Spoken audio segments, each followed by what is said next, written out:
Tinitingnan ng mga investigador kung may kinalaman ba sa kaso ng pagpatay sa kanyang pamangkin kaya pinagbabaril ang isang babae sa Caloocan City kagabi.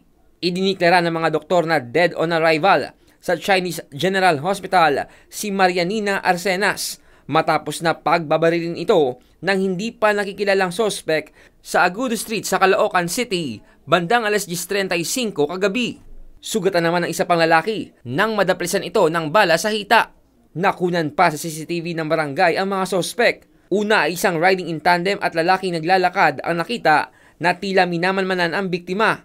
Ilang sandali pa umalis ang riding in tandem at naglakad naman ang isang lalaki patungo sa biktima na nakaupo sa tindahan at saka ito pinagbabaril.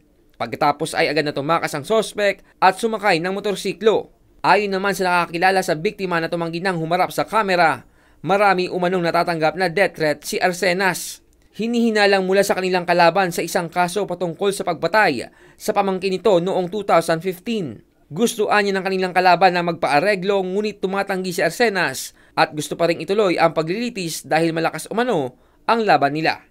Reynante Ponte, UNTV News and Rescue, Caloocan City.